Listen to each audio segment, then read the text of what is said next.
Councilmember Bakhtiari and Lewis. Yeah. Yeah.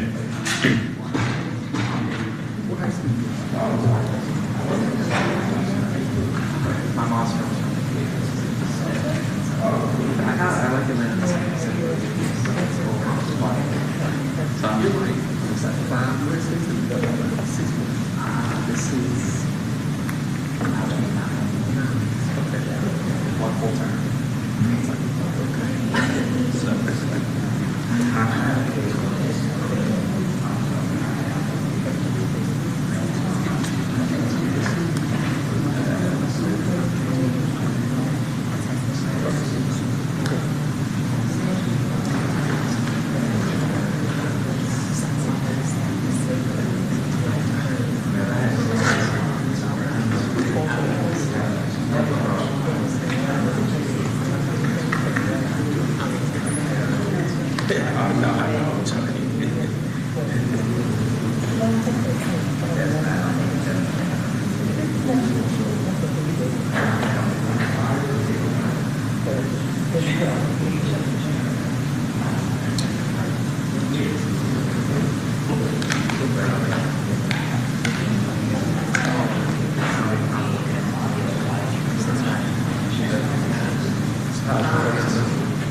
Good afternoon, everyone.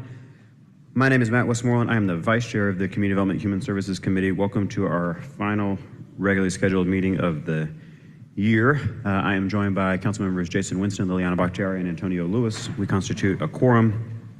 Before we adopt the agenda, I'm going to make a motion to amend it to move items 6 and 31 after public comment and before presentations. Second by Council Member Lewis.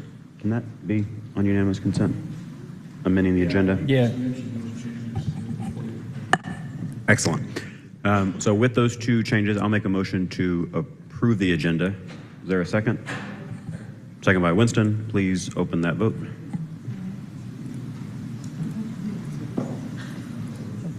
The vote is open.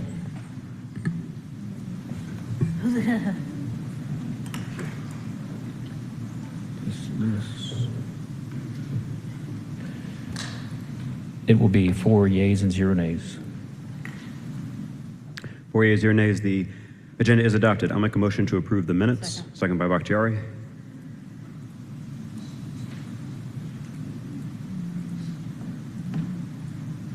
The vote is open.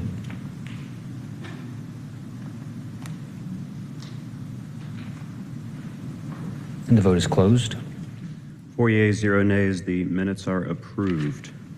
Public comment is the... Oh.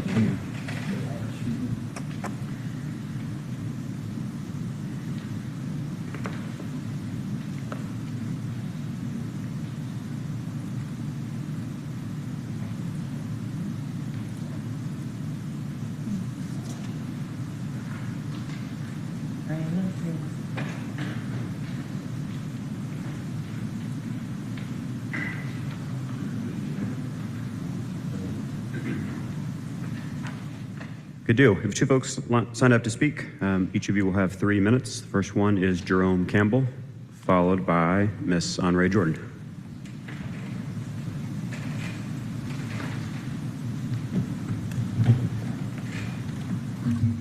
Good morning. Good morning. My name is Jerome Campbell, as you said. I am the homeless advocate, and I've been doing this ever since October, coming in front of the committees and individuals to get some answers, and I haven't gotten any answers back from either the committee, city commissioners, or mayor's office. Only thing they do, they say they're taking it down and they reporting what I'm saying, but respond. I don't know how to go on when I can't get a response from what I've been requesting. There's a lot of things that I've been requesting. I'm not going to go back to them. These are the things that I have on the agenda for today. There are old buildings here that's not being used right here on Whitehall Street. I went down to found out who owns the street, who owns the buildings, and there's only 2 buildings that are being occupied with the same owner. The owner has been deceased, and they are owned by a law firm now called Whitehall London. And there are 5 different buildings there that's been vacant for so long, and these businesses that's up and running say they would love to see these buildings being renovated and put to use instead of what the lawyers are trying to get, a high-rise building there. They don't want that in their neighborhood, but they would love to see the buildings being used. When this is over with, I can speak with some of the council members. I can give you those addresses and the rest of that to follow. But the homeless situation is getting way out of hand, and I'm trying to monitor rather, the buses that bring them in. Over the weekend, over 100 people came in homeless to Gateway, not inside, but on the streets. And can't do anything if nobody helping me. And I hate to go to the media concern like of help from the city, which I have a lot of people that's trying to get me to do that, and it look like I'm gonna have to do that in order to get things moving, because this has been a concern for many mayors before now. And so what I need to do is talk with someone that's willing to help me do this, or the contacts and other people that's helping me out. We're gonna go to the media, and it's not gonna be looking good for the city of Atlanta, and I don't want that. I don't want that. I told the consensus office that I don't want that, but this is what the people want, because the city of Atlanta do not want to speak with me, and I'm not gonna stop till I get the people off the streets, get the streets cleaned up, and these people in the temporary housing. $20 million could have been for temporary housing till the building. It's 2 years away from doing that building. Of course, it's got to be renovated. 26 is 24 almost, and nothing being done by the homeless on the streets. Appreciate now. Appreciate your comments, sir. Thank I'd be you. happy to talk with you after the meeting. Next speaker is Ms. Jordan.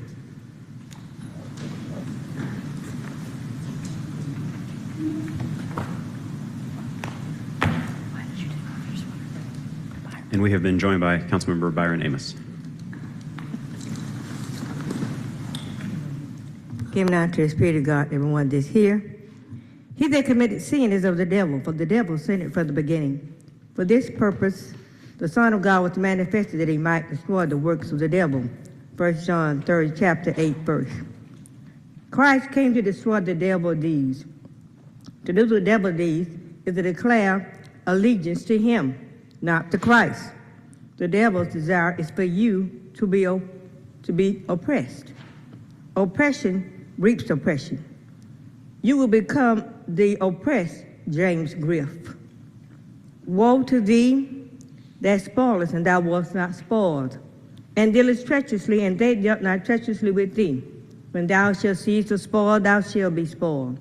And when thou shalt make an end to deal treacherously, they shall deal treacherously with thee. Isaiah 33:1. Thee that spoileth and was not spoiled is a reference to the Antichrist and his kingdom. I had a dream the enemy was in power and asked me to oppress my oppressors. I asked God, should I? And he said, because they asked to be oppressed. It is reported commonly there is fornication among you, and such fornication as is not so much as named among the Gentiles, that one should have his father's wife. 1 Corinthians 5th chapter, 1st verse. Have his father's wife. One of the members of the church had taken his stepmother and married her. The expression to have a woman always means to marry, hence, to marry. Hence, this man's crime is worse than adultery. It is incest. James has been with my daughter, so I can't marry him. Heaven and earth shall pass away, but my words shall not pass away. Matthew 24th chapter, 35th verse. The reference to marrying and giving in marriage may refer to carrying on the normal course of life without heeding the impending judgment. Jesus says to honor sin is to ask for death. Christ said he would protect my property, so I believe to purchase acres of properties to develop the gifts of the homeless calling on Jesus. It's for the saving of an enormous amount of souls and lives. It's why he created the income through me. I keep letting you know because I don't want any blood on my hand. And you try to oppress what Christ has done in me and try to discredit what Christ has done in me. I know with James Griff, I made a mistake because of what he was in the church. So be called to promote the word of God for men to be Christ-like men, women to be Christ-like women, children to be Christ-like children. He was called to do this. And you also called because you're up in this seats fighting for justice. Thank you, That's Ms. what Jordan. Christ desires. Thank you very much. Next up, thanks to our reorganization, are items number 6 and 31.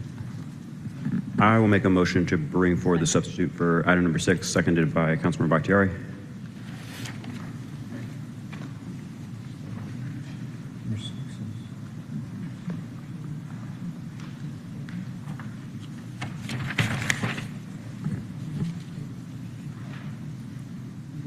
So item number 6 is 23-01676. We have a substitute ordinance by Community Development Human Services Committee to amend the FY 2024 budget by adding to anticipations and appropriations in an amount of $902,289.00, increasing the budget amount authorized by the U.S. Department of Housing and Urban Development for the City of Atlanta's Section 8 Moderate Rehabilitation Program for the Santa Fe Villas Housing Complex and for other purposes. Any questions for Commissioner Lonan? All right. Do we need to do a voice vote? No? Okay. Who was the seconder? Bakhtiari. Okay. The vote is open.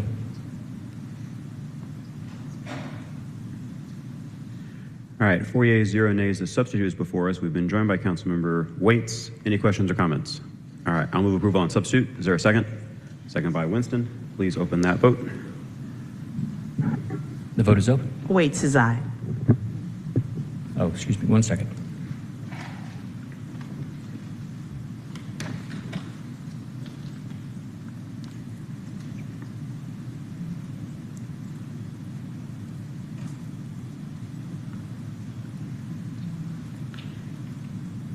Winston.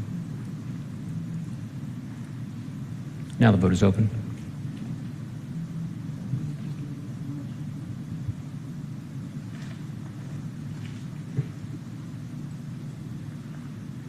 And the vote is closed. 5 yeas, 0 nays. That item is favorable on substitute. I will make a motion to bring forward a new substitute for item number 31. Second by Bakhtiari.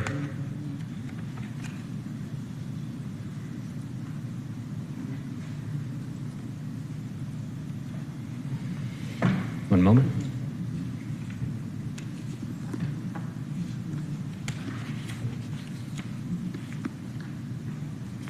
And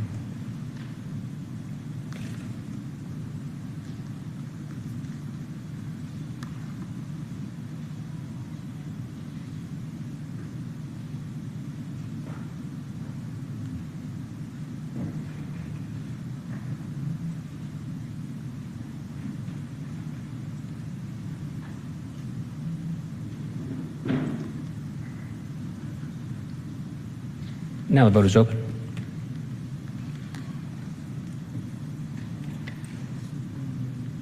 And the vote is closed. 5 yeas, 0 nays. The substitute is before us. If you would sound that caption, please.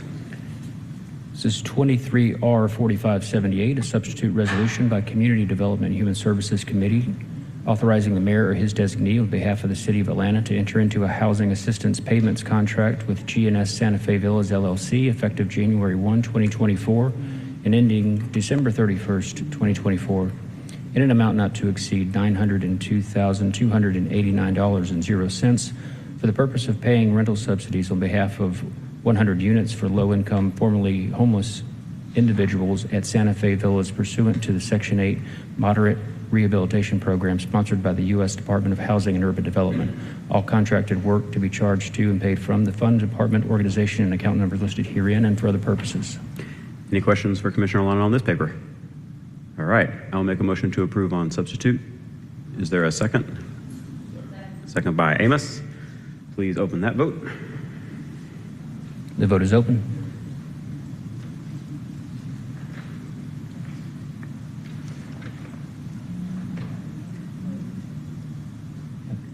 Five yeas, 0 nays. That item is favorable on substitute. Thank you very much. Thank you.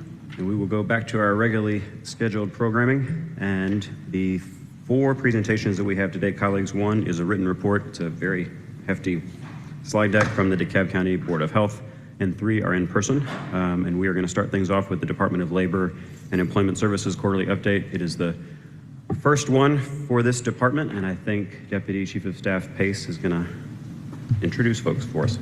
Yes. Good afternoon, Mr. Vice Chair, members of the Community Development and Human Services Committee today. Congratulations on getting to the final meeting of 2023. My name is Theo Pace. I serve as Deputy Chief of Staff for the Office of the Mayor. And it is my pleasure to introduce our new Commissioner for the Atlanta Department of Labor and Employment Services. I would graciously like to introduce Mr. John Flanagan, who serves as our new commissioner. He comes to us with over 15 years of an executive experience within workforce development. He previously served for CareerSource Tampa Bay in Tampa Bay, Florida. He also serves on the Board of Trustees for the U.S. Conference of Mayors Workforce Development Council. So he comes to us with an array of workforce development experience, and also serving in states such as Arizona as well as Pennsylvania as well. So it's my pleasure to introduce Mr. Flanagan as well as his team from the Atlanta Department of Labor and Employment Services. Good afternoon, Commissioner Designate. It's good to see you again. Looking forward to your presentation. Thank you, Mr. Vice Chair. I appreciate it. Thank you, members of council, for your time today. And certainly, thank you to you and the mayor for your wisdom in creating this department. As federal resources become tighter and tighter, it is very important for local areas, cities, counties to be a little bit more creative and innovative as it relates to how they fund workforce development programs.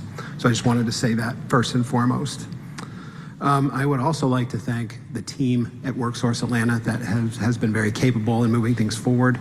Before my arrival, that would be Ms. Westmoreland, Ms. Gibbons, and Dr. Walker. They've done a fantastic job in making sure that the directives and the initiatives and the wishes of the council and the mayor's office have taken hold.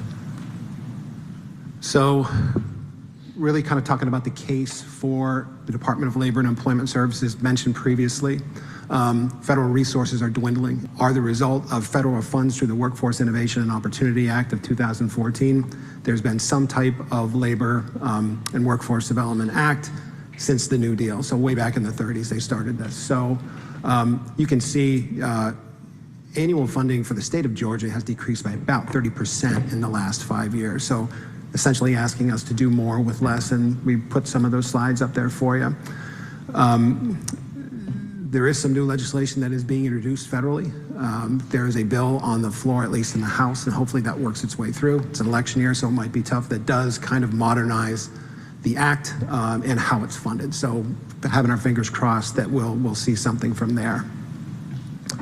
So again, leadership team, again, thank you for giving me the time today. And we have Dr. Sharina Walker, Ms. Sonia Wilson, Ms. Moreland, and Ms. Teresa Austin Gibbons have done a fantastic job. All right, so you see in front of you the organization chart. So this is, you saw something preliminary before. This is more formal, certainly going to look this way in year 1. There might be some slight tweaks in year 2. And really in year 3, you'll probably start to see some more significant changes as we look at how we deliver services and programs. All right, so a quick update on what we've been doing so far. So we've completed reports for discretionary funding, supported closeout processes for WIO contracts that expired this past June, and have hosted and facilitated quarterly meetings of the local Workforce Development Board, and have maintained timely submission of monthly financial status reports per federal requirements. So talked a little bit about the importance of expanding capacity via locally funded programming.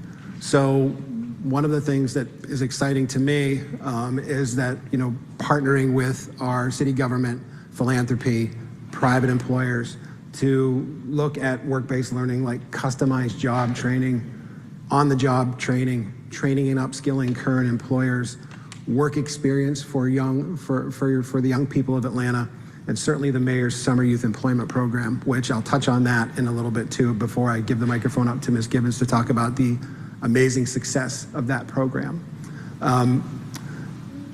The program itself served over 5,000 youth, which in and of itself is, I believe it's the largest summer youth program in the southern part of the United States, so it's fantastic. What's really important about this, and I've been managing summer youth employment programs for the better part of 10 years.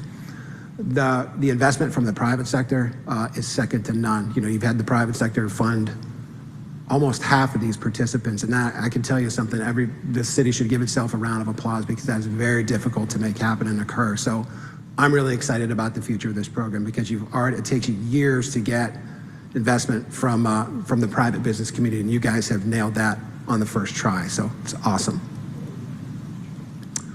So talk a little bit about philanthropy too. A general fund was created to fund some of these initiatives up to, I believe, $750,000, which will help us use our federal programs, which are a little bit more restrictive, and use these funds to help in the actual work experience. So paying the wages of young people, paying the wages of dislocated workers and adult eligible folks this will help greatly in that as well.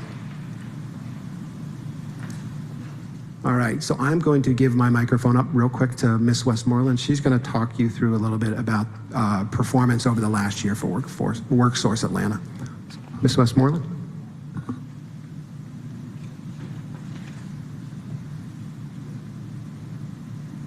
Thank you, Commissioner Flanagan.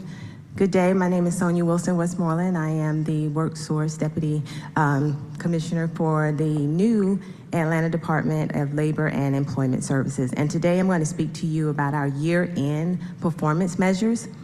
We are very pleased that out of the 12 performance measures that we exceeded 7, and out of the 12 we've also met 5. So we are really excited that we were able to either exceed or have met our performance measures with the 3 categories that we serve.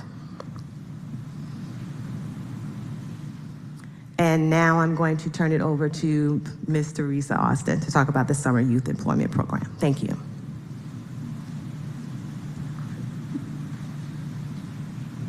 Thank you, Deputy Wilson Westmoreland. I'm Teresa Austin Gibbons, the Deputy for Signature Programs, and I am glad to be here today, and I'm more excited about Commissioner Flanagan being here so we can turn some of the duties over to him. So today I'm going to talk about the Summer Youth Employment Program. As you know, we started back in May with the Summer Youth Employment Program, and individuals had to be between the ages of 14 and 24 and City of Atlanta residents. Once we deemed them eligible, they went through orientation, which included financial literacy and de-escalation. We had individuals coming in at age 14. This may have been their first time in the workforce. So we wanted to ensure that they had all the skills necessary as they went into the workforce, and also reminders for the older youth as they progressed in through our summer program. We also the mayor kicked off with a signing day with some of our private partners, as you can see listed here on the screen. Without these individuals leveraging their funds to hire youth within the City of Atlanta, this would have been difficult for us, even though we had funding from the council. We thank you, but this was also just very heartwarming, as well as good for the youth that were in the city, and we thank all of our partners that assisted us with the Summer Youth Program. As you can see from our wage report, $2.6 million was approved through ARPA funds by the council for SYAP, and the remaining $3 million was because of the private partnership, as Commissioner Flanagan has already spoken. After 25 years of doing this was really heartwarming for me, because serving over 5,000 youth in the city in a summer youth program with the private partnership made me ecstatic, and I hope that you all are pleased as well. Our achievements. As you see by the numbers, we had over 5,400 registrants this year. That was more than the previous year. We had more jobs available, as well as number of employers. The number of youth hired out of that 5,400 was 5,135, which I think is tremendous for a summer youth program. And their average wage was around $17.27. So we had great achievements this year in 2023 for the summer youth program. To add to that, the age group between 18 to 24, there was a crime reduction. We saw crime stats go down in that age group by 14%, violent crimes by 28%. Overall, from 2022 to 2023, there was a 400 number decrease in crimes that were committed in this age group. The culmination of our summer youth program was the Atlanta Hip Hop 50 concert in conjunction. Mayor Dickens with Sprite and Uber sponsored this event, and this was also a learning event for the youth as well, because their parents may have listened to some of the legends that were there. They were exposed to these individuals, and now they can see on the onset as they move forward into workforce development, as they move on to workforce, that they can also do the things that they see others that have been born and raised in the city of Atlanta. So we'd like to congratulate the Summer Youth Employment Program participants and thank Mayor Dickens and the council for all their support and having us have a great summer. And I look forward to 2024. More so, I look forward to Commissioner Flanagan coming before you to ask for additional funds so we can expand our program next year, and maybe we can serve a lot more than the 54 that we served this year. And now I will turn it back over to Commissioner Flanagan. Thank you. Thank you, Ms. Gibbons. So in closing, I just want to hit on three things, and then I'm happy to answer any questions the council may have. First and foremost, really wanted to talk a little bit about the labor portion of the Department of Labor and Employment Services. So the ability to access apprenticeships, to access quality jobs for all Atlantans is something that we should all strive to do. And the Department of Labor, particularly that part of it, and working with Ms. Humetta Embry, is going to move us in that positive direction. One of the things I did in my last job was we participated in something called the Good Jobs and Equity Challenge, and what we did was look at what constitutes a good job, whether it's wage, benefits, flexible work schedule, access to childcare, healthcare, things like that, were all things that we looked at and all things that we decided as a system we would post jobs that met that criteria. And I certainly hope as my time continues here, we look at some of the same initiatives. And I will say again, thank you to council, thank you to the mayor's office for the Summer Youth Employment Program. Certainly the private sector investment is important. We were able to serve an extra 2,500 plus youth without being on the back of the taxpayer to do it. So that's always something that we strive to do in looking at how we expand capacity of programs, look to our private sector partners to help in that endeavor. So again, thank you, councilmen and women, for your time. Happy to answer any questions you may have. Thanks to all three of you for your presentation and your work over a pretty incredible summer. Colleagues, any questions or comments? Councilman Lewis. And I think my question would be around like union involvement. And so when I was thinking about the Labor and Employment Service leadership, the department, I was thinking about the relationships when it comes to our fire department, who have been reaching out because this council has passed legislation so they can work on a contract with the city of Atlanta. And so I'm wondering, how are you involved in that? I'll be involved in some way, shape, or form. We will, and you know that kind of comes to when you talk about quality jobs. What we look to is we look at skilled trades and labor unions as kind of the pinnacle of what we look at. So modeling everything after those types of positions is important to us. But as we go through negotiations, I'll have some level of involvement in that, I assume. And I would. To include on the Mayor's Youth Summer Initiative, We've been in the city of Atlanta, these relationships with the public-private sector has always been going on. In 2005, we did something similar in which I made about $14 to $15 an hour. And this was 2005, almost 20 years ago. They were just, all you had to do was be from Atlanta. Sure. So as you move forward, just know that these are relationships that are precious to our city, and what we're doing is we're taking care of the people of the city.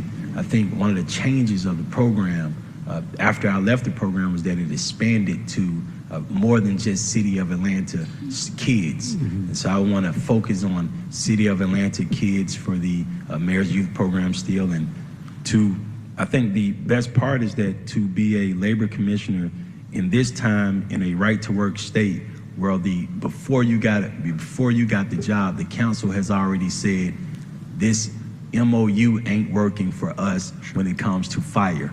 We've seen South Fulton get it done. It didn't take them this long.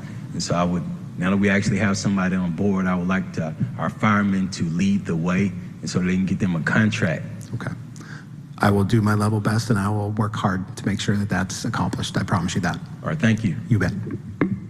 Thank you. Councilmember Amos. Sir, Commissioner Flanagan, first of all, welcome aboard. Thank you. Maybe you haven't and just didn't share it in this update, but let me tell you what I am looking for and more than willing to help you get it. Just pulled up the City of Atlanta website. There's about 350 some odd jobs. I'm looking for a plan of your department working with HR, working with the citizens of Atlanta. We should not be looking for people to hire when we have citizens that need jobs. Correct. That's just my opinion. So I'm willing to work with you on that plan to get it done, but I'm glad to have you here because I truly believe that your department is that go-between of what we've been missing of getting people employed. So, and we'll talk later. I got another idea, something we want to get done. I don't want to let all the secrets out the bag, but we'll talk later. Absolutely. Thank you, Congressman, good Lord. Councilman All right, Congress, Amos. let's go. I agree with you 100%. It is our job as our city's Department of Labor and Employment Services to bridge that connection and work with our Department of Human Resources to identify the talent that comes into our doors every day and see if there's a fit there with open positions in the city. So absolutely 100%, we will work to make that happen as soon as humanly possible. And not to correct you, but support you. Sometimes we have to go and get it. They may not come through the door. Sometimes We'll we have go to get go it. and get it. Absolutely. All right. Thank you, Councilmember Amos. Colleagues, one final comment before we move on. If Ms. Bakhtiari. Well, you first. Go for it. Commissioner Flanagan, it's nice to meet you officially. Nice to meet you as well. And thank you for coming on board. In terms of, I've gotten to speak to Ms. Mita quite a bit, Mita Embry, so have known her since her Ask Me days.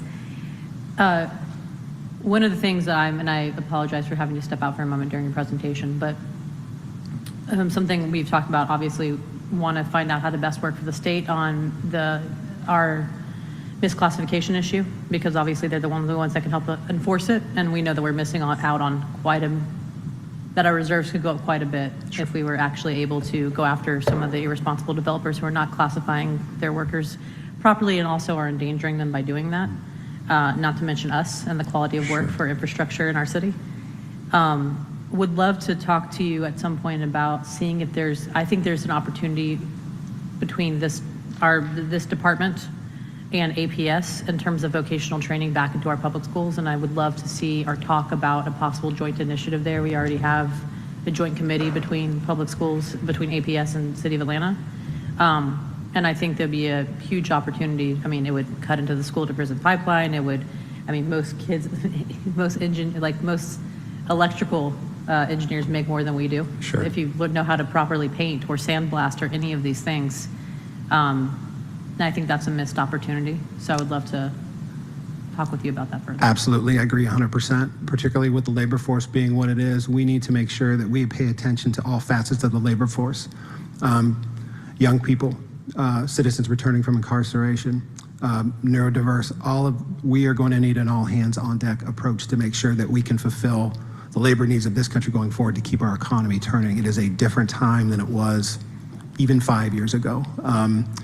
You look at countries like Japan, they figured out a way to increase their labor force as they have a stagnant or shrinking population. And we're on the verge of that as a country, quite honestly. If you look at the last census, we grew about 1%. There's about 1 million less children 0 to 18 than there were 10 years ago. So we are going to have to be innovative and think differently on how we approach workforce development. So couldn't agree with you more. So I'm very, very excited for that. And also, I think it's a natural alignment with the unions as well, given that their members are of a certain age and they are having trouble with younger recruitment. So there's there's lots of work to be done. I'm really excited to have you all on board. Happy to help Have in you any on way I board. can. Yeah, looking forward to meeting with you. Thank you. All right, my last comment, colleagues, was going to be each of us has this 48-page binder in front of us that recaps the summer program. We'll make sure that's posted online for the public, and we'll point out slide 48 or page 48 lists the 157 partners that we had. Shout out to Simply Naked Candle Company for the most interesting name on the list. With that, thank you very much for your presentation. Look forward to working with you more. Thank you very much. Appreciate it. Next up, Atlanta Beltline, CEO Clyde Higgs.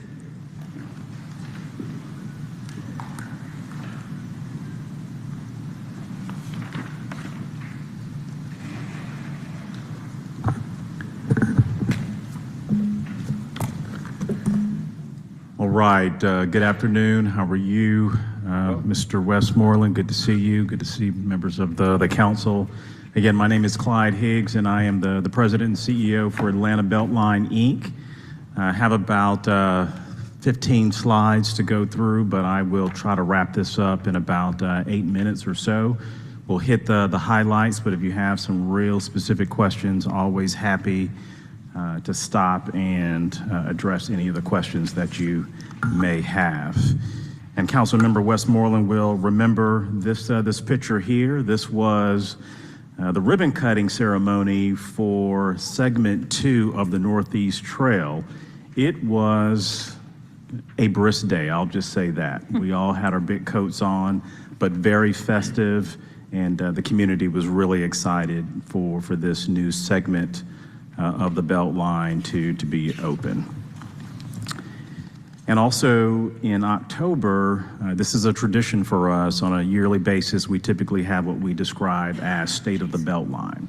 And this is where we go to other communities and talk about various aspects of the Atlanta Beltline, be it trail, transit, housing affordability, economic development, all the things that we're responsible for. We have this conversation in partnership with the Council for Quality Growth. Mayor Dickens was kind to open up this conversation for us, and we also had a pretty brisk conversation about future Beltline transit. And also in the spirit of Year of the Youth, Councilmember Lewis, thanks for coming out on the South Side Trail and supporting our youth, getting them that exposure to the Atlanta Beltline to show those kids that the Atlanta Beltline is theirs as well. And so I appreciate you doing that. We have also, in the spirit of Year of the Youth, supported a number of students from APS that actually worked for Beltline. This past summer, we paid them roughly about $17.50, close to $18 an hour. They got great experience, worked on Murphy Crossing and a number of items out there that are really critical to the Atlanta Beltline. And then also, if you all believe the numbers coming from the Atlanta Regional Commission that we are going to add roughly another 2 million people to Metro Atlanta in the next 25, 26 years, we have to start having this conversation about future transit within the city of Atlanta. And so I'm proud to say that we have started kind of the next study to talk about and study about what Beltline transit would mean for the city of Atlanta. And so we're in the throes of that. And also, MARTA is in the midst of planning for the next iteration of transit. They are roughly at about 30% design there. And high level on trail. So there's a lot of green here on this slide, and what that means is those are actually trail segments that have been completed. We are perhaps in one of the most exciting periods from a trail perspective in our existence. So this time next year, the Beltline will have 85% of trail under construction or completed. And Councilmember Westmoreland, you remember these days, these debates about special service district.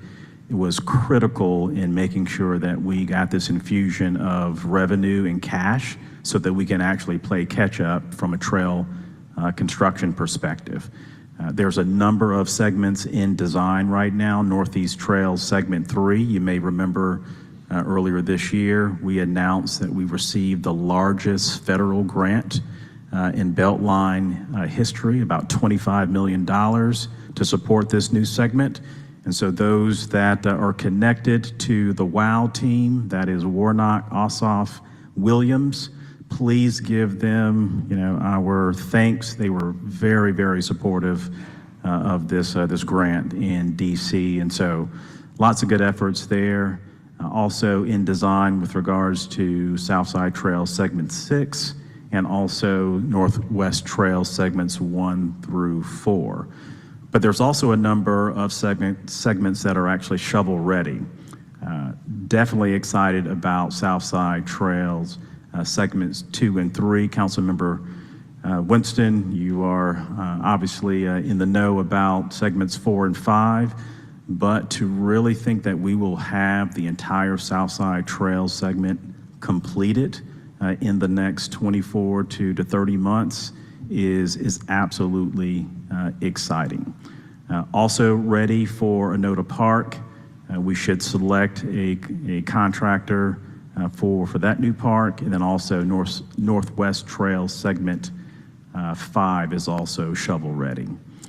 We are in the throes from a construction perspective for Southside Trail Segments 4 and 5. The final segment of West Side Trail, which is Segment 4, RDA access point, and also Northeast Trail Segment 1, which is from Monroe all the way to Westminster, flanking Piedmont Park. Definitely focused on housing affordability. You may remember in August of this year, we announced that Beltline is now the owner of Pittsburgh Yards, or that segment of Pittsburgh Yards. It's roughly 13.5 acres that we will use for future housing affordability. And you know that as long as we control the dirt, we can do deeper and long-term housing affordability. So lots of good efforts there. This will be the third year in a row where we exceed our housing affordability numbers from a calendar year perspective. So we are approaching that 60% unit count number at the 5,600 unit goal. And on the economic development front, the team has been very busy in supporting our small business community through what we describe as the Beltline Marketplace, and giving organizations or businesses opportunities to actually vend physically on the Beltline. And then also the Beltline Business Ventures program, which is essentially our accelerator program that provides wraparound services to businesses that ultimately want to have a brick and mortar presence on the Atlanta Beltline. Also, this is exciting. One of the things that we did in partnership with the Atlanta Beltline partnership, the race, which is kind of a half marathon, making sure that we are out there supporting Black and brown businesses along the Beltline who have interest in getting involved in the Beltline. And on an arts side, we were very excited to host the Walk with Little Old Mall, and it was a very festive time. And if you saw any of the news clips or television, we were very happy to support Little Old Mall on the Atlanta Beltline. And then lastly, ATL Jams, and this is, again, as we celebrate the 50-year anniversary of hip-hop, recognizing some of the really amazing style writers that we have in Atlanta in the surrounding areas, and also working with APS schools to get some of those students involved in that as well. So with that, that concludes my official presentation. Hopefully I wrapped that up in about 8 minutes or so, but happy to answer any questions. Thank you much. Questions or comments? Councilmember Lewis. I want to say thank you for the presentation today and for working with me this previous quarter. We had the Jill and the folks that came over to the Atlanta Beltline. We opened up the stairs on Pryor Road, and we were able to get students to and from, because a lot of students go to Carver High School using the Beltline right there. And so to open up those stairs and to make them look so nice was a big thing for us. I think the next program was when we brought the students, and we had the leadership of the Beltline actually lead the tour.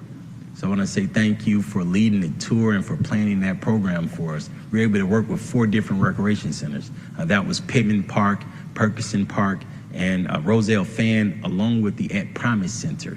And so typically folks forget about our students our kids at their Promise Center because they've gotten into some trouble before, right? And so we had folks actually able to go on the Beltline for the first time in their life. And the one question I asked the kids before, the young folks, these are young adults, right? The one question I asked them was, how many of you have a bank account?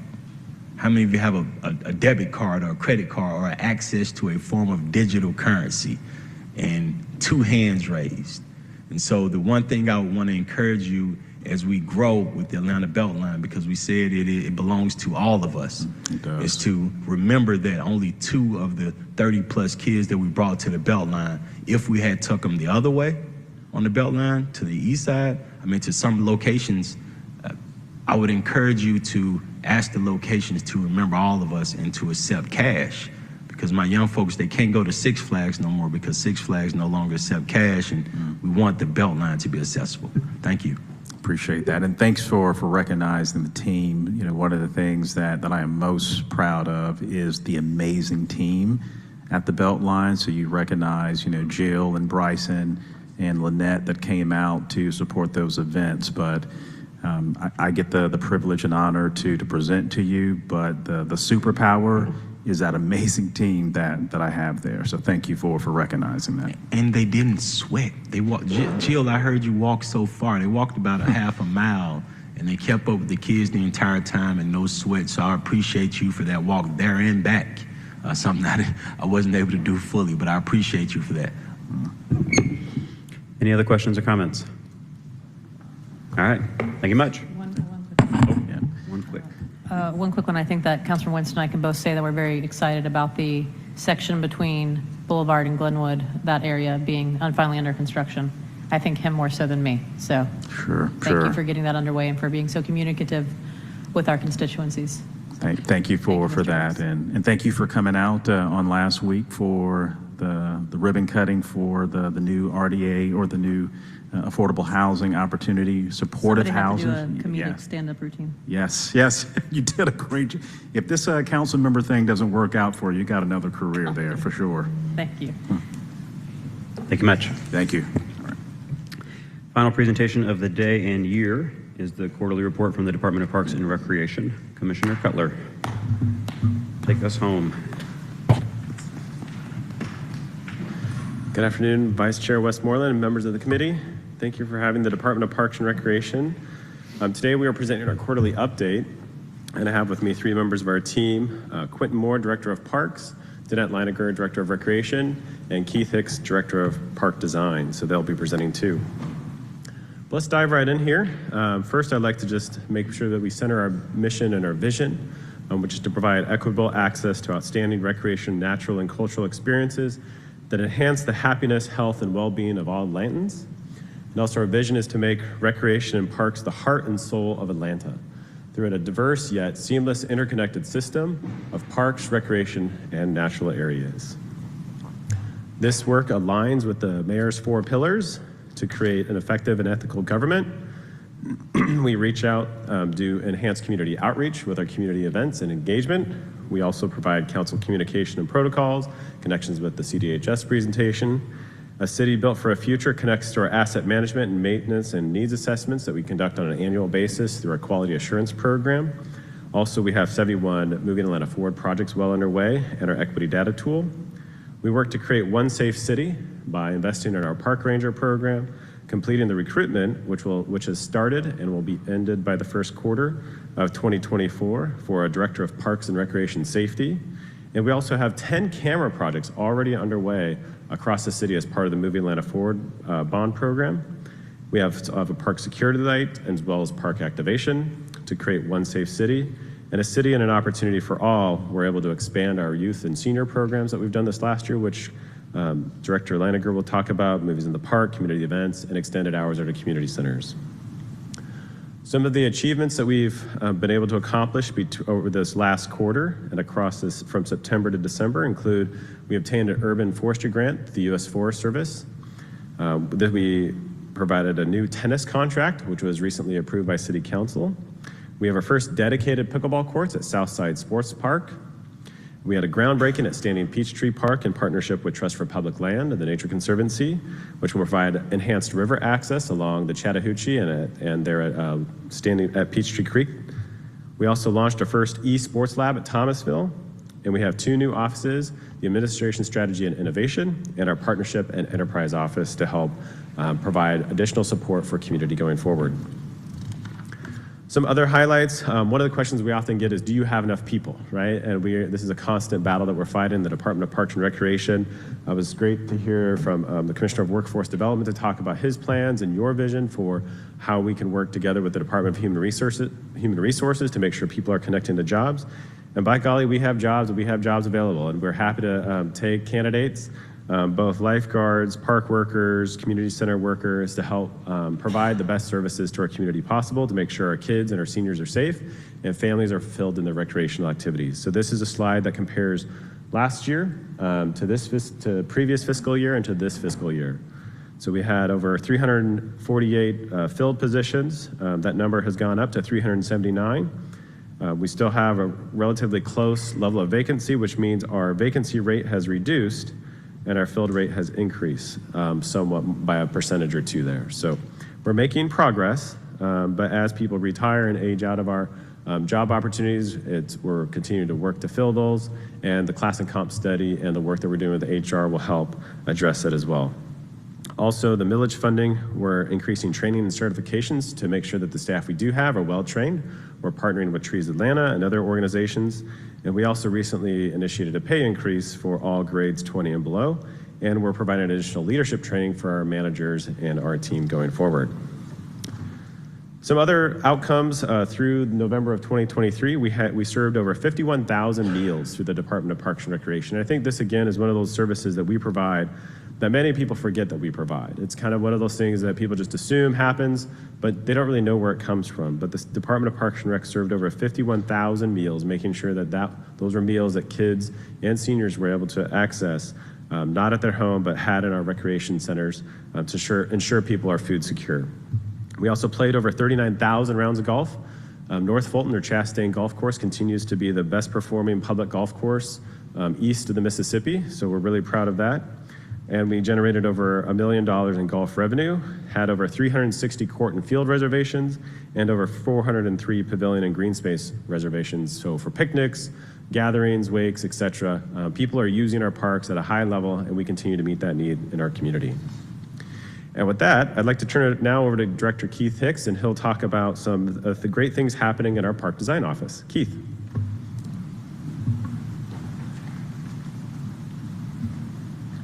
Thank you, Commissioner. Hello, everyone. I'm Keith Hicks, Director of the Office of Park Design. The Moving Atlanta Forward Infrastructure Bond Program has put $750 million towards vital transportation, recreation, public safety, and arts projects across the city. The Department of Parks and Recreation has 71 projects identified, 51 horizontal, 20 vertical, totaling $146,425,000 for the following: existing facility improvements, neighborhood park projects, ADA improvements, cameras in parks, land acquisition, major facility renovation, new facilities, and construction-ready projects.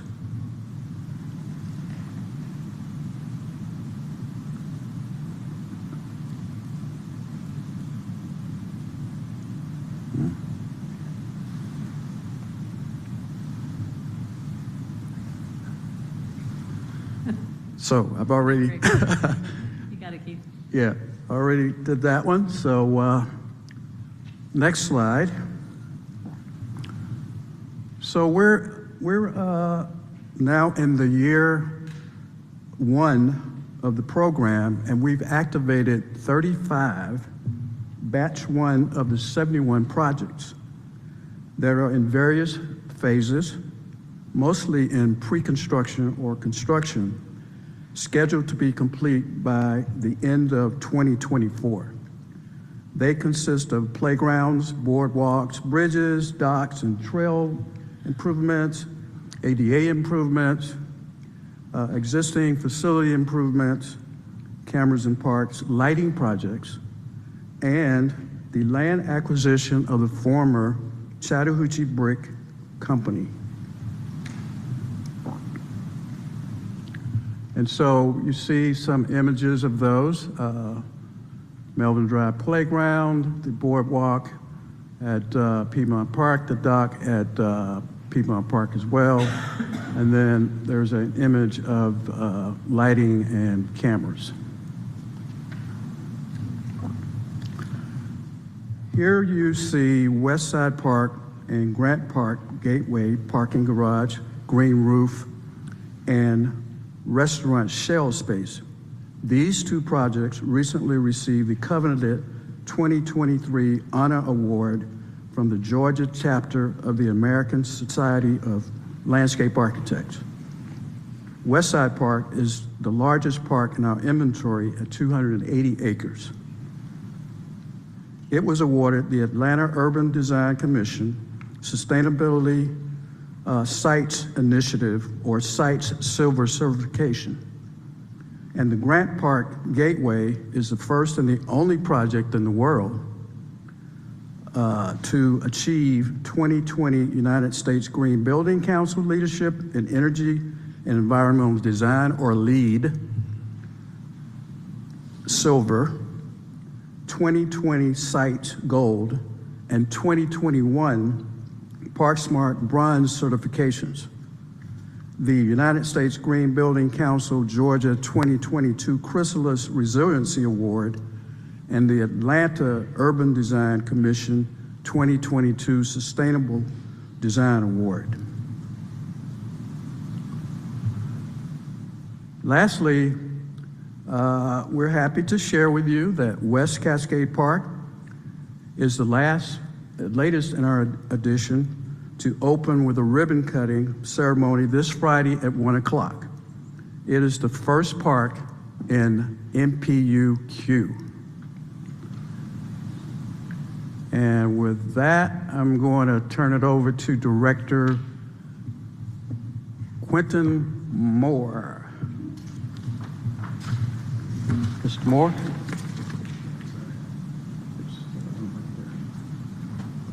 Thank you, sir. Good afternoon, council members.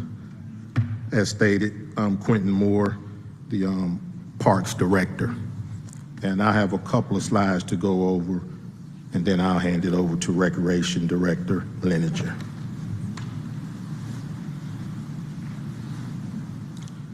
First slide is some of our key highlights that we've accomplished since September, some of our end-of-year highlights. As Commissioner did mention, safety and security. By the end of the year, we will have over 300 plus camera systems in our park system. We just completed Dunbar and Woodruff, and we also have nightly park ranger patrols throughout our park system. We've hired we've created a new position, our construction maintenance worker, to assist us with our park workers. This is a more dedicated position than a park worker, and you have to have a driver's license for this position. It's been a big help so far, although we've only brought on 4 of the 11 positions we've had. Our forestry has an urban forestry grant that was completed. They've also contracted with a vendor to help us for quick response on all our down trees while our teams focus on takedowns and routine service requests. Our reservations division has permitted 24 gated park events, producing a total of $325,000 to $500,000, with Piedmont Park hosting one of the largest music festivals in the Southeast. Our maintenance staff, with kudos to our Parks Assistant Director, and I'll mention her later again, well, we've contracted with the CEO, Center for Employment Opportunities. Because of some of the staffing shortages and challenges we've had, they've been a big help for us. They helped us the previous month and a half, and we just got a PO for them to help us another 2 to 3 months. Great addition.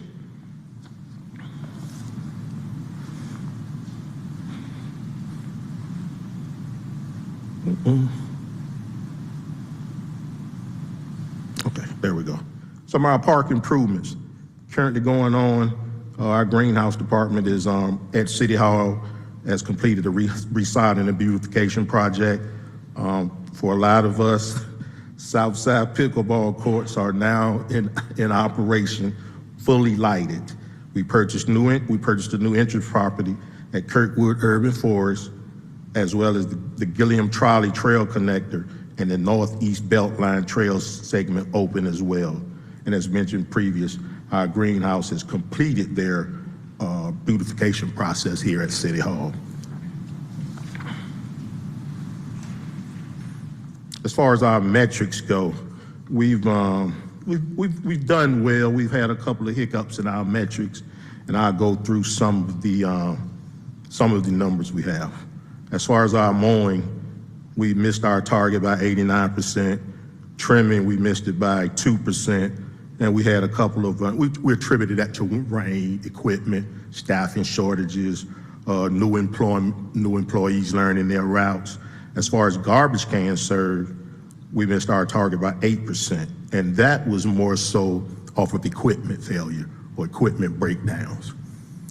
Our rear loaders, which is our garbage trucks, they are very delicate. Even though they're large, they're very delicate machines. And if something happens, it normally takes a while for them to get back in action. But DPW has been great with assisting us there. Our forestry department, who in June were operating at 98%, their numbers went down 15% because of the 393 trees that we had down between June and August. And our forestry manager and his team, they decided to work more on the emergencies than our regular scheduled work order. So that's why we're down here. But they've been trending high the whole year. Next is the Skilled Services Division. Our plumbing department was down 5%. I'll take that, even though our target is 90%. We had a long-time employee who was the manager of the plumbing.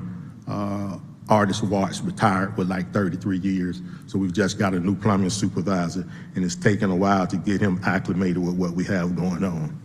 And the other one is the carpentry, which is down 57%, and the target is 90. Most of that is supply chain slow ups.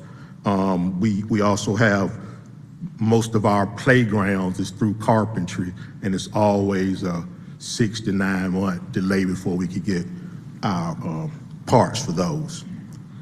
And to close out, despite 7 of these categories not meeting their targets for the 3-month reporting period, we have shown steady improvement month over month due to our focus on training, inspections, and accountability. And before I hand it over to Director Leninger, I would like to recognize our awesome Assistant Parks Director, Ms. Latasha Tucker, back there. Thank you.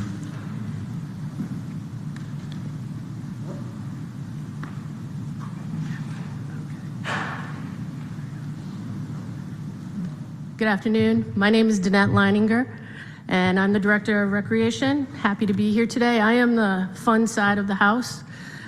So we'll take a look at some of our highlights. It's a snapshot of what we're doing. And so we are in the process right now of beginning the hiring of lifeguards.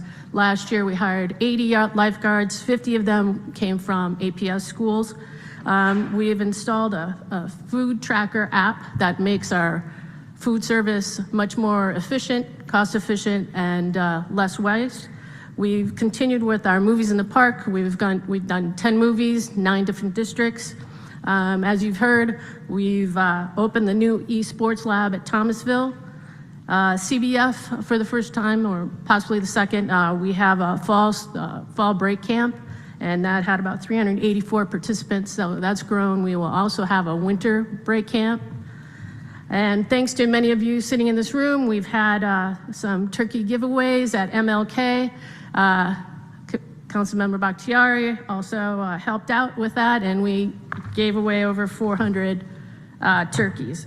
In some of our program areas, the highlights have really been about programming, but for seniors, we go on trips. So we went the Golden Age senior trip, went to Savannah, we went to apple picking in Ellijay, and dance giving event was 320 line dancing seniors and bingo players. So that was great. And with our new senior programs, we're really focusing on sports, fitness, dance, and computer education. With our teens, it's been really exciting in the teen programming area. We've increased to 12 new service providers. We've done a coat and sneaker drive, Field of Screams, the teen boxing at the PLA site, remodeled a number of teen rooms. Specifically completed is Adams and Dunbar. The new programs that we have that we're probably most excited about is, all of these are very exciting, but we've really had great results from the sneaker design and cooking. We don't have this on the list, but that's been one of the main things that we've done. Athletics it's our bread and butter of a lot of what we do. Our football program, we had a little over 1,000 participants. We went to the Brick House tournament in Fort Walton, and our 12U team won first place, and our 10U team won second place. Yeah, so it was a very nice outcome. They had a great time. Our cheer program has also grown. We had 433 strong. We went to the Atlanta Cheer and Dance Nationals and received a third place. Our top football, girls volleyball is also growing, kind of at the infant stages, so to speak. And we also teamed up with the mayor's office to produce the Midnight Basketball, the 5th season. We have 12 men's teams and 8 women's teams, about 191 participants. And then our aquatics and DSL teams are just starting right now. And as I mentioned, the lifeguard training is ongoing and beginning right now. Just to take a look briefly at the numbers, if we compare FY23 to FY24, just in this short period, we're trending up in almost everything, which kind of makes sense. We're coming out of COVID years, but if we look in total in our athletics, it's kind of a push. Aquatics has seen a big gain in swim lessons. Nutrition, obviously we're getting better and better at the meal service, and OST has grown little by little. We've grown every month that we've been open for this school year, and our seniors has jumped dramatically. And as I mentioned, it's because we've increased programming to a number of sites. And our teen program that's kind of the exciting one. We see a lot of Councilmember Antonio Lewis helping out and providing some services. And so this is the thing that we really have enjoyed. I want to thank my team. We have a very strong team in rec, and we'll continue to work towards providing more service. Thank you, Commissioner. Well, first, I want to thank each of the directors over Quentin Moore, Keith Hicks, and Danette Leininger for their leadership, and thank you for each of their teams for their hard work. Really, today's presentation is a representation of the 400 men and women of the Department of Parks and Recreation, and so it's an honor to be able to present their information and really celebrate their success and our partnership with each of the council members and the mayor to deliver these exceptional services on behalf of our neighbors. So lastly, let's turn to 2024 and some of the big things that we're working on. This year, we'll kick off our Trails Master Plan. This was a budget item I believe submitted by Councilmember Westmoreland to initiate a Trails Master Plan, so we'll be working in partnership with the Path Foundation. We're working on renovations in partnership with the Holmes family at Alfred Tupp Holmes Golf Course. We'll be enhancing the clubhouse as well as the museum, bringing to life Alfred Tupp Holmes, the man and the legend, and what he and his family have accomplished. They're like the only family in America that has had 2 Supreme Court cases, both to eliminate racism, systemic racism. And so we'll continue to celebrate that family at the Alfred Tupp Homes renovation in the museum. We are doing life cycle management with DEEM, looking at our assets and how we can improve, updating our equity data tool from a grant from the Bloomberg Foundation. We'll continue to activate ATL in our strategic plan implementation. We're working in partnership with the Department of Public Works. They have this quality assurance contract review program, so we'll be initiating that in the Department of Parks and Recreation. This came out of a recent audit of that program, and so we're going to learn from what they're doing and implement that with our contractors. We'll be providing an implementation and millage report at the first CDHS meeting, shooting for January 18th, which will be exciting. And then we'll have our first citywide volunteer month with Park Prides. We'll be doing 12 pilot parks. So this is the first time in a long time that we are doing a big volunteer event. So I'd like to thank Director Moore and Deputy Commissioner Marr for their work and also our partnership with Park Pride. And we'll be calling on each of you, council members, to be involved and come out and help pick up trash, remove invasive species, and make our parks look beautiful in February. We're also initiating an intergenerational smart lab at Roselle Fan in partnership with Councilmember Lewis to make sure that our young people have the latest technology. And we're also working at that at Pittman Park as well. And then lastly, this will be the year, hopefully, that we get this joint use agreement done with APS. We thought it'd be 2023, but 2024 is looking more like the year. So we'll continue to work with our partners across the street to do great things on behalf of our young people. Lastly, I have the honor of presenting some great photos and talking a little bit about our community engagement. This is just some of our amazing staff that come in every day, 7 days a week, to provide services to our young people to make sure the young and the old and our families have opportunities to recreate. You see our football events, you see some of our senior staff members. We went to the National Recreation and Parks Association in this picture here, and in 2024, that will be in Atlanta, Georgia. There'll be over 5,000 Parks and Recreation professionals descending on the city of Atlanta to learn about how we do it here in Georgia, how we do it in Atlanta, and taking that back home to their communities. So we're really proud of the work of our team and the honor and the privilege to be able to present that at the national conference in 2024. Lastly, community engagement. We continue to engage our families in partnership with APS, working on a Field of Screams event at Pittman Park, coats and sneakers drives, Martin Luther King turkey giveaway. We had an event at Cohen Park, Slay It In, our Winter Wonderland event. We also have the Black Doll exhibit at Old Adamsville in partnership with Miss Jamila Jones, popsicles in the park, movies in the park, and so much more. So we're excited to be engaged in the community. Here's our Halloween event that we had. And with that concludes our presentation. I'm happy to take any questions. Thank you very much for a genuinely thorough report. Colleagues, any questions or comments? Start off with Councilmember Lewis. I think thank you, Commissioner Cutler. When I say you're working, you're all over. When you look at the list, you hit every single corner of the city that you're supposed to be in. I appreciate you for that. My question first was the $325,000 amount that we've been able to make from renting different locations. Was this for the quarter or for the year? That's my understanding is that's for the gated park event, so that's for the year. Okay. And that goes into a site and facility fee, which then goes directly back into improving the park. So it goes towards, buying paint to repaint a picnic shelter, buying bark chips for different sites, buying picnic tables. So those funds go directly back into improving the very picnic shelters and fields that are being rented. And the part I want to add to that is, for the viewing public, is that our locations are the best and the most reasonably priced locations for things. So I appreciate you, and to see that it made $325K lets us know we've been able to self-sustain a lot of things. The next comment was on CEO, amazing organization. They actually help folks the moment you get out of jail or whatever justice impact situation, and they put you to work and they pay weekly.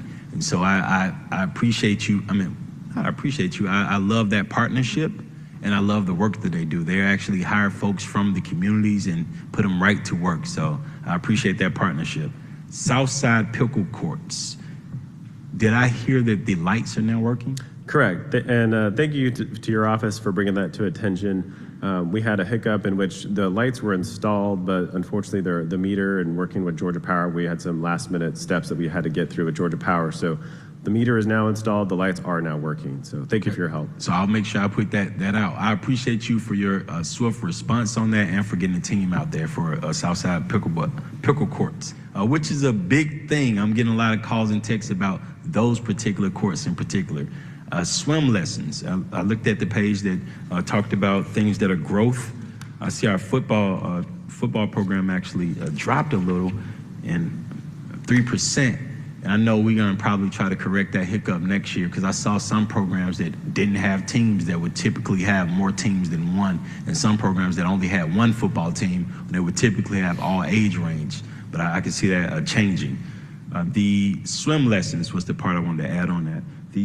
When I see it went up by 97%, super excited about that. One of the relationships I had with Councilmember Boone, the earlier conversations was that Councilmember C.T. Martin, when they were building the recreation centers, they would look at the apartments next door, and they found out that a lot of our kids couldn't swim. And so they went into this building of recreation centers with, they originally, like when Roselle fan, I always think about that recreation center first. They built it without a gym, thinking of it, without a basketball court. They never was gonna put the basketball court. It was only supposed to be a pool.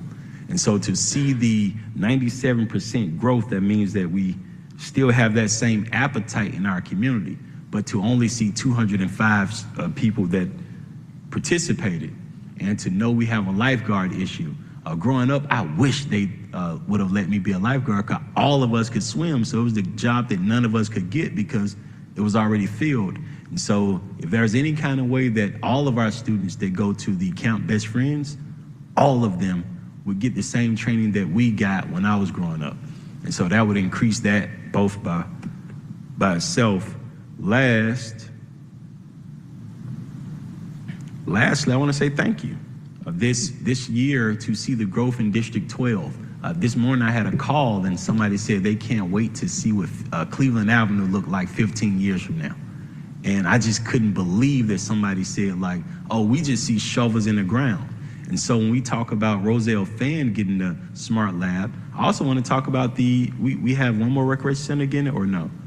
Pittman Park too. Pittman Park as well, so I would like to add that in here as well, because we did the Southern Recreation Center and the furthest north to us as well, so we spread the wealth out. I would also like to talk about the splash pad that will be, I know we originally said Empire Park, but the community has been talking about Ruby Harper Park. And so that I appreciate you for the work, and you are all over. Thank you. Well, thank you, Councilmember. Thank you. Next up is Councilmember Winston, followed by Councilmember Amos. Thank you. I just wanted to just bring up one thing that was missing from your report. Normally I wouldn't bring something up if we weren't at the finish line yet. But we are 2 days away from closing on a new park in Ormwood Park, Red's Ormwood Farm. So I know we have our closing in 2 days, 6-acre park that has just been a dream for the community for many years, and just thankful for the partnership with the Conservation Fund, Parks and Rec, the Mayor's Office, and everyone who has helped us get to this point. So thank you all for that. Thank you, Councilmember. Thank you for your leadership on that. Councilmember Amos. Yes, sir, Commissioner, definitely to you and to Mr. Moore. Thank you. We made it through the summer with Cook Park, Washington Park, and now Rambo Park. It was well used. Please get the trash truck fixed, because we need the trash cans empty. Actually, out of my discretionary funds, actually have more trash cans coming to Rambo, Washington, and Cook. So we're gonna need that truck to empty those. And last but not least, Kennedy Park. I know there was some issues with the picnic tables, and it was community generated, but still, I know we had to remove them. Were we able to get them back out there yet, or not? I mean, we can answer that later. Okay. Yeah, we'll check on that, Councilmember Amos, and get back to you tomorrow. And then last but not least, to get a report on the activities around our sports from, I want to call it Anderson, but Rambo, where I checked with PD, since it's a PAL thing, or will you be able to provide those numbers as far as the athletics that's going, or any services that's going out of? Yeah, what I'll do is I'll pull those numbers from the PAL program and we'll send those to your office. Thank you. All right, Mr. Vice Chair. Thank you. I'm going to swing back to Councilmember Lewis. I wanted to make sure we send a huge shout out to the folks, our teams that we sent down to Florida to represent the city of Atlanta. We had the young folks that practiced at Pittman Park with Coach James Davis and Coach Tick Jones. His daughter actually works in my office. Coach Tick Jones, the daughter does. They came back in second place, the #2 team in the nation. And we had the team out of C.T. Martin that actually won. That's Coach Tim Wynn. They actually won a championship, and Coach Tim Wynn lives in District 12. And so I'm super excited about our young folks who went down to Florida and took over for us and showed out for us. And so my hope is that, my question to you, looking forward, I know last year we sent some folks down there and they did the same thing. They came back with almost a championship. And so Atlanta's a football town. Right? We live in a state where, I know not the Falcons haven't gotten where we want them to yet, but it's the Georgia Bulldog town, Georgia Tech town. And so the investment in them, we are looking forward. Are we planning for our young folks to, because we know they're going to be winning, are we planning for teams that get invited to go to Florida? Are we planning to help them financially? And I tell you why. This is the same city that said we don't want kids selling water on the corner. So typically, when our kids got to go to Florida, they go to the corners and they hold signs and say, we want donations. And so we don't want to, similar to how we don't want our kids selling water, we shouldn't want them begging on the corner for donations. And so I would say, as we look forward to next year, we're going to send some teams. That 10 and under team from Pittman Park, they're going to be rising up to 11 years old, and they're all going to be going back. They hope to go again. Their parents, I don't want to put them in a bind on which they have to do to get. So if there's any kind of way that we can look at our budget with the anticipation that our kids are stellar athletes and they may get invited to Florida for the championship, I would want you to just think about helping them on that. Yeah, no, and I'd like to invite Director Laniger up here do you want to talk a little bit about what we do for the students when they do go out of town? Because I do know there's a little bit that we do for them. Last year was next level. I know last year what we did was we paid for the kids to go there and we helped them out to make sure they could eat at least. Because I was a kid that when I went out of town, I remember like the things I had to do to have the 10 to 20 bucks per day, and I never was able to buy a gift to come back with. Never in life have I bought one as a kid. And so I just want to make sure we understand that we got kids in our city who wake themselves up. And I'll listen to you first. I apologize. No, you're absolutely right. But this year, they received per diem, hotel. They had new all-star equipment. So everything was taken care of for this tournament. No, They didn't have to do anything out of pocket. Is that both teams? Yes. Okay, so I'm gonna hold you to that as I asked the coaches on both teams on that full out. Now, this is my last time on this meeting, so I want to at least say this one thing that someone sent me today to always make me remember. And it's a poem by Joshua T. Dickerson. It's very short. It's called "'Cause I Ain't Got a Pencil." And he said he wants me to always remember this when I'm dealing with our young folks. I know I won't be on this committee next year, so I won't get this opportunity. And it's, I woke myself up because we ain't got an alarm clock. Dug in the dirty clothes basket because ain't nobody washed my uniform. Brushed my hair and teeth in the dark because the lights ain't on. Even got my baby sister ready because my mama wasn't home. Got us both to school on time to eat us a good breakfast. Then when I got to class, the teacher fussed because I ain't got a pencil. And so I want you to know what we're dealing with our young folks. Man, they so enterprising, they're gonna do all that stuff. We gotta help them, we gotta think about it. They might not have they went through all that to get to school, he just might not have a pencil. So I want us to remember that as we take care of our young folks. Thank you for indulging in me. Yeah, thank you. Thank you. Any other questions or comments? All right. Just real quick, the garbage trucks are fixed. There was just a moment and period of time where they were broken, and that's why the number went down. Director Moore wanted me to make sure that y'all knew the garbage truck was fixed. Councilmember Bakhtiari. One quick thing. before Vice Chair gives me shade for making us stay here too long, I just wanted to say that I cannot thank you all enough for the work you've done this past year. Keith, you're stuck with me forever. Appreciate you and all that you've done. I also we have some we'll be doing some ribbon cuttings in the new year that I'm excited to do with you all. We have some pocket parks that are coming online. We also have been doing some work around some other potential new green spaces, so I'm very excited about that. Hoping to talk with you all in the new year about how we can better set up parks to succeed when it comes to stormwater issues and runoff, because we currently don't have things worked out for that. It's a problem because that falls between the cracks between DPR and watershed, and we need to better set you all up to succeed on that.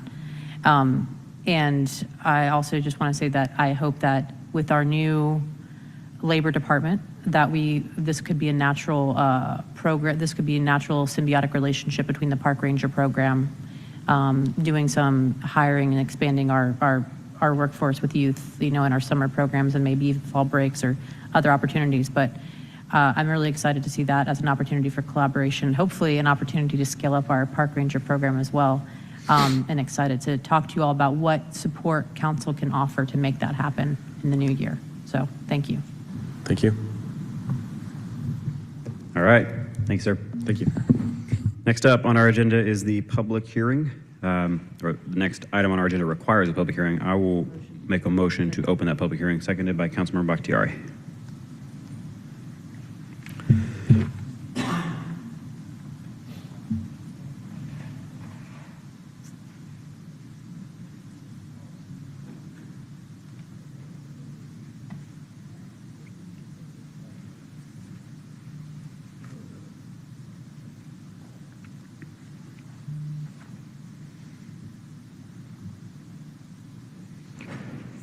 Four yeas, 0 nays. The public hearing is open. Mr. Evans, if you would sound the caption.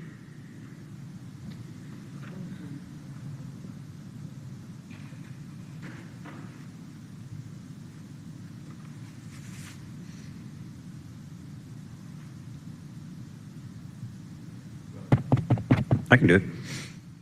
23-C-5120, a communication from Community Development and Human Services Committee on the creation of the Little Five Points City Business Improvements District as authorized by OCGA 36-43-1 and based on the written consent of the majority of the municipal taxpayers within the district, and as authorized by Resolution 23R4346 adopted by the Atlanta City Council on November 6, 2023, and for other purposes. There was no public comment to speak to this item, and so I will make a motion to close the public hearing. Second by Councilmember Lewis. If we can open that vote. One moment.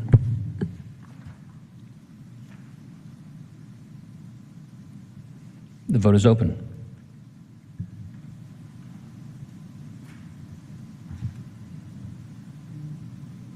Just wait. The vote is closed. 4 yeas, 0 nays. The public hearing is closed. I will now make a motion to accept and file 23-C-5120. Is there a second? Second. Second by Bakhtiari. The vote is open.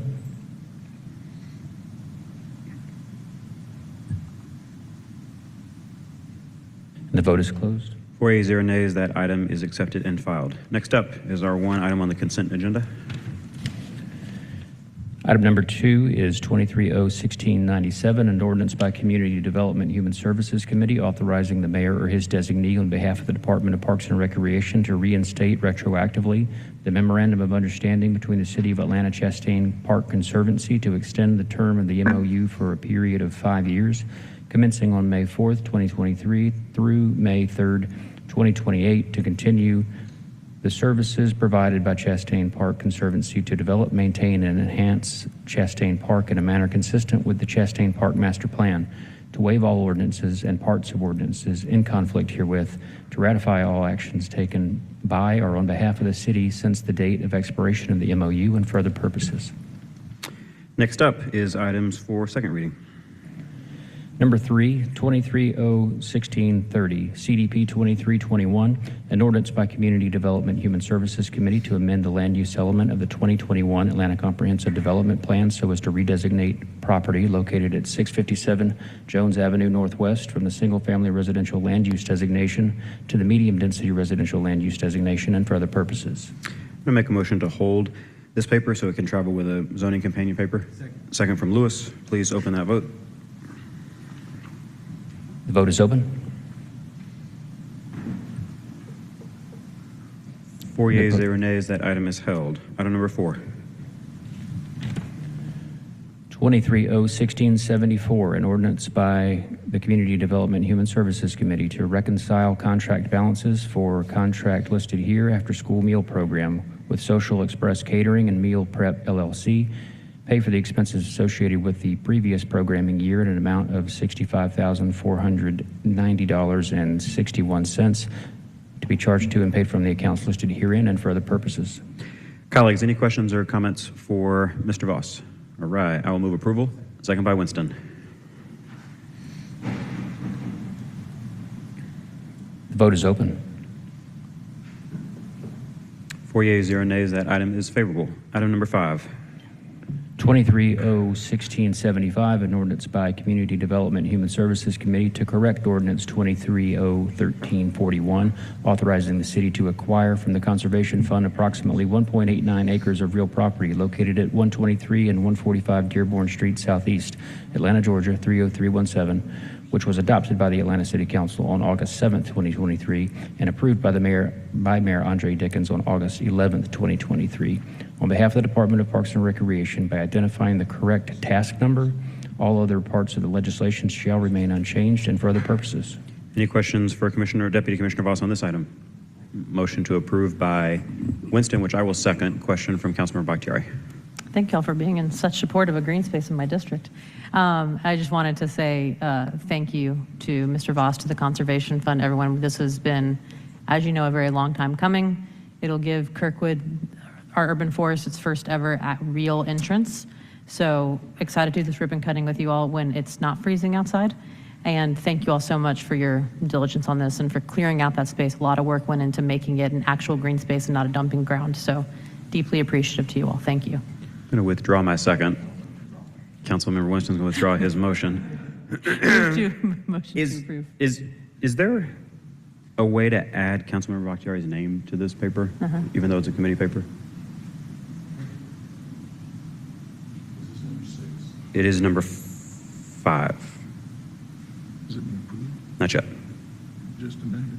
Okay. I'm going to make a motion to amend this caption to strike the words Community Development Human Services Committee and replace them with Councilmember Liliana Bakhtiari. Thank you. Second. Second by Councilmember Lewis.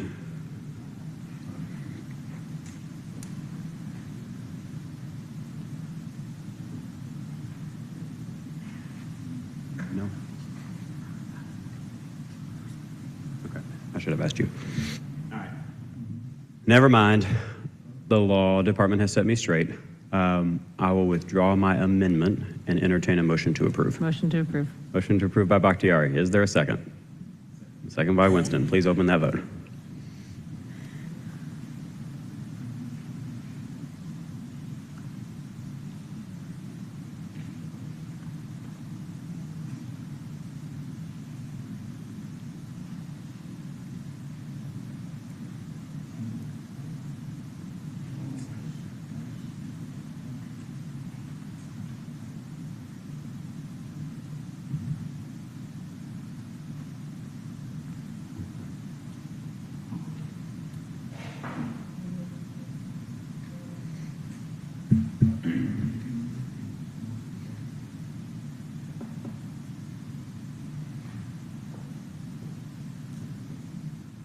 Your vote is open.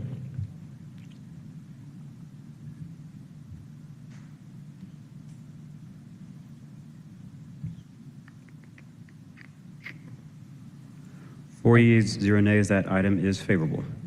Next up is item number 28, which substitute for which changes the caption. So I'll make a motion to bring the substitute forward. Second. Second by Bakhtiari.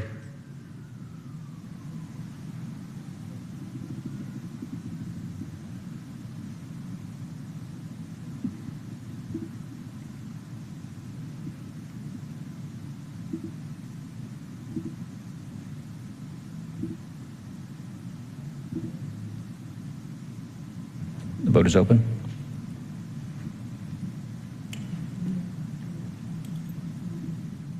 Four yeas, 0 nays. The substitute is before us. If you will sound that caption. 23R 4448, a resolution by Councilmember Amir Faroqi is substituted by Community Development Human Services Committee to extend the existence of the Reproductive Justice Commission for a period of 36 months, effective from January 1, 2024 through December 31st, 2026, to change the composition from 7 members to 12 members and for other purposes. Any comments on this substitute? All right, I'll make a motion to approve as substituted. Second by Bakhtiari.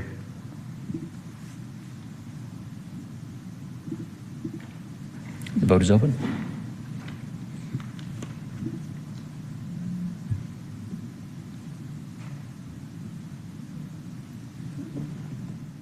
Four yeas, 0 nays. That item is favorable on substitute. I believe that is the last item coming off of held. No one else has any others. Any general remarks? Happy holidays. All right, I'll throw out a couple. This is our last CDHS meeting of the year, so I wanted to say a big thank you to the staff who are seated behind us from law, council offices, the parliamentarian, council staff, IT. Damon, if you would relay our thanks to LaToya, who was unfortunately removed from this meeting earlier. Thank you very much for all of the work that you all have done over a year to keep this train moving forward. Second, council members Lewis, Amos, and Waits are going to be rolling off this committee. Thank you for your service as you move on to other posts. Councilman Dozier is no doubt watching online because he doesn't know how to take a break from us. Thank you for your 2 years of service as chair. Next year, we're going to be joined by council members Bond, Norwood, and Boone, and our new chair will be Jason Winston. So with that, everyone have a great holiday.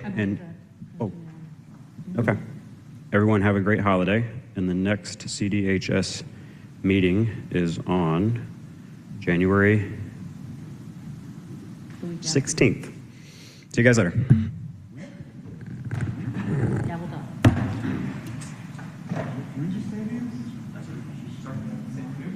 Ah. January. Oh, Doug, before you go,